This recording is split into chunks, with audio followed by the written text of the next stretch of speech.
December ಮಾಸಿಕ ಜಾತಕ 2025ರ ಪ್ರಕಾರ ಈ ತಿಂಗಳು ನಿಮಗೆ ಹಲವು ವಿಧಗಳಲ್ಲಿ ಉತ್ತಮವಾಗಿರುತ್ತದೆ, ಆದರೆ ನೀವು ಕೆಲವು ಕ್ಷೇತ್ರಗಳಲ್ಲಿ ಜಾಗರೂಕರಾಗಿರಬೇಕು. ಕೇತು ನಿಮ್ಮ ರಾಶಿಯಲ್ಲಿ ತಿಂಗಳು ಪೂರ್ತಿ ಇರುತ್ತಾನೆ ಮತ್ತು ರಾಹು 7ನೇ ಮನೆಯಲ್ಲಿ ಉಳಿಯುತ್ತಾನೆ. ಅದೇ ಸಮಯದಲ್ಲಿ ಶನಿಯು ಇಡೀ ತಿಂಗಳು 8ನೇ ಮನೆಯಲ್ಲಿ ತನ್ನ ಅಸ್ತಿತ್ವವನ್ನು ಗುರುತಿಸುತ್ತದೆ. ತಿಂಗಳ ಆರಂಭದಲ್ಲಿ ಸೂರ್ಯ, ಮಂಗಳ ಮತ್ತು ಶುಕ್ರರು ನಿಮ್ಮ 4ನೇ ಮನೆಯಲ್ಲಿರುತ್ತಾರೆ ಮತ್ತು ಬುಧ ನಿಮ್ಮ 3ನೇ ಮನೆಯಲ್ಲಿರುತ್ತಾರೆ. ದೇವಗುರು ಗುರುವು ತಿಂಗಳ ಆರಂಭದಲ್ಲಿ 12ನೇ ಮನೆಯಲ್ಲಿ ಕರ್ಕಾಟಕ ರಾಶಿಯಲ್ಲಿರುತ್ತಾನೆ, ಆದರೆ 4ರಂದು ಹಿಮ್ಮುಖ ಸ್ಥಿತಿಯಲ್ಲಿ ನಿಮ್ಮ 11ನೇ ಮನೆಗೆ ಹಿಂದಿರುಗುತ್ತಾನೆ. ಇದು ನಿಮ್ಮ ಆರ್ಥಿಕ ಸ್ಥಿತಿಯನ್ನು ಬಲಪಡಿಸುತ್ತದೆ. ಶನಿಯು 8ನೇ ಮನೆಯಲ್ಲಿರುವುದರಿಂದ ಕೆಲವು ಖರ್ಚುಗಳೂ ಉಳಿಯುತ್ತವೆ. ಮೊದಲ ಮತ್ತು 7ನೇ ಮನೆಗಳ ಮೇಲೆ ಕೇತು ಮತ್ತು ರಾಹುಗಳ ಪ್ರಭಾವ ಮತ್ತು 4ನೇ ಮನೆಯಲ್ಲಿ ಸೂರ್ಯ, ಮಂಗಳ ಮತ್ತು ಶುಕ್ರ ಉಪಸ್ಥಿತಿಯು ಆರೋಗ್ಯ ಸಂಬಂಧಿತ ಸಮಸ್ಯೆಗಳನ್ನು ಉಂಟುಮಾಡುವ ಕಾರಣ ಆರೋಗ್ಯದ ಬಗ್ಗೆ ಮುನ್ನೆಚ್ಚರಿಕೆಗಳನ್ನು ತೆಗೆದುಕೊಳ್ಳಬೇಕಾಗುತ್ತದೆ.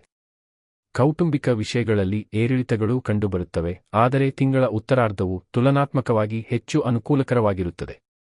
ಉದ್ಯೋಗಿಗಳಿಗೆ ತಿಂಗಳು ಉತ್ತಮವಾಗಿರುತ್ತದೆ. ಉದ್ಯೋಗವನ್ನು ಬದಲಾಯಿಸುವಲ್ಲಿ ನೀವು ಯಶಸ್ಸನ್ನು ಪಡೆಯಬಹುದು ಮತ್ತು ಉತ್ತಮ ಕೆಲಸವನ್ನು ಸಹ ಪಡೆಯಬಹುದು. ಹಣಕಾಸಿನ ಸವಾಲುಗಳು ಸ್ವಲ್ಪ ಮಟ್ಟಿಗೆ ಕಡಿಮೆಯಾಗುತ್ತವೆ ಮತ್ತು ನಿಮ್ಮ ಆದಾಯವು ಹೆಚ್ಚಾಗುತ್ತದೆ. ವ್ಯಾಪಾರಸ್ಥರು ಅಪಾಯಗಳನ್ನು ತೆಗೆದುಕೊಳ್ಳುವುದನ್ನು ತಪ್ಪಿಸಬೇಕು ಮತ್ತು ತಮ್ಮ ಕೆಲಸದ ಮೇಲೆ ಸಂಪೂರ್ಣವಾಗಿ ಗಮನಹರಿಸಬೇಕು.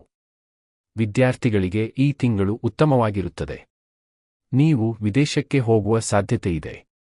ಪರಿಹಾರ: ಶನಿವಾರದಂದು ಸಂಪೂರ್ಣ ಉದ್ದಿನ ಬೇಳೆಯನ್ನು ದಾನ ಮಾಡಬೇಕು.